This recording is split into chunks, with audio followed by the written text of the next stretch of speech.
I have that effect on people. Can somebody turn off one of those lights? One says whiteboard. Try another one too. That's pretty good. Yeah, but what if I said that happens? Yeah, it's normal. Are you choke on it? Or something, I don't know. Or what if I can pull sleeves and like, everyone's gone already? Alright guys, let me catch up to you. So here, when you plug a negative one in, what do you get out? 1/2. Yeah, 2 to the negative 1 is 1/2. So this goes through the point negative 1, 1/2. You guys with me so far? Yeah. Alright. When you plug a 0 in, of course you get, because anything to the 0 power is 1. So it goes to the point 0, 1. When you plug a 1 in, that's crazy. You get a 2, because 2 to the first power is 2. And then when you plug a 2 in, you get 4. It's crazy. So it goes to the point 1, 2, and it goes to the point 2, 4. So now you just got to plot those points. You got to know the shape of it so you know how to connect them correctly. So negative 1 goes to 1/2. 0 goes to 1. 1 goes to 2. 2 goes to 4. Now this side is pretty easy to tell. The other side you got to be careful. It doesn't go through, because what's going to happen if I keep putting more negative and more negative? It's just going to get smaller and smaller and smaller. In fact, each time, this is kind of cool. This is something known as Zeno's paradox. Have I talked about Zeno's paradox? So the whole idea of Zeno's paradox is Zeno wants to go to the next town, but he'll never make it.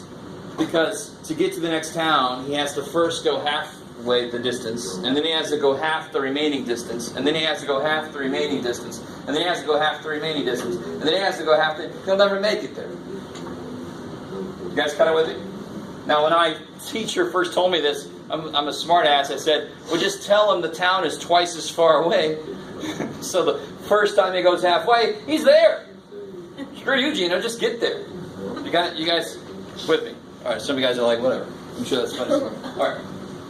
So here, it's just going to get half close, half as close. It's just going to get infinitely close to this axis, but never hit it. And really, the idea there is, can you ever raise something to a power and make it become 0? No, I can't. It's impossible. That's what this graph shows. You can't make something become 0. It'll just become 1 over something really big, which is something really small. It just never gets all the way to 0. So anybody know what that's called? This kind of thing where it just approaches this line. It's called an asymptote. It's asymptotic there. I just like saying that. Alright, is everybody cool with that? So if it would have been a base 3, we're at base 3, it would have just risen quicker and shrunk quicker. So if I had a base of 100, it would rise like stupid quick and shrink stupid fast. Stupid is an adjective, I don't know, I like it. And then I have a bunch of stuff that I already said some of this stuff, but I just want you to have it on a handout so you can go back and remind yourself what the hell's going on. And then the idea, I like the fact that some of you guys were checking yourself as you went. Really all you think about when you see this is, how many 3's do I multiply until I get up to 81? 4. So if I do 3 times 3 times 3 times 3, it's 9 times 9 is 81. Check. Yay. So it does take 4 3's to make 81. 3 to the 4th is 81. So here, how many 4's do I need to multiply to make 16? 2. 4 squared is 16. Check. Any base with a 1 here would be 0, because 7, anything to the 0 power is 1, except for 0, of course. 0 to the 0 is really, really freaky. That's the last thing I'll say. How many 2's does it take to multiply to be 16? 4. I like it. 2 to the 4th is 16. Check. That's a 4. Now, I already showed you one like this. This is one that's almost too easy. It's just telling you, what does B need to become B to the 8th? Well, these are freaking 8. Enjoy that one. Another way to think about that is these cancel. That's crazy.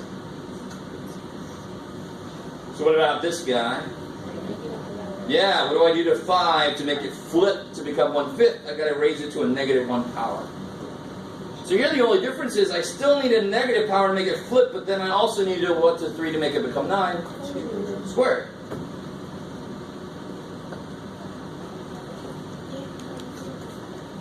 I like it. Alright, how we doing? Some kids look a little shell-shocked, but have you guys ever heard about logs before? Anybody ever used logs before today? No? Do they? If you've used them before, did it make sense before? Does it still make sense now? If you've never seen it before, does it make sense? It's not that big of a deal. It always kills me that students hate logs so much. And I'm like, they're not that big of a deal. They aren't. You just have to get over the fact that the symbol for it is a freaking word. Log, and there's stupid math jokes about log cabins and shit. I'm not going to put you through that. So. Alright, that's enough. That's enough for today. That's good.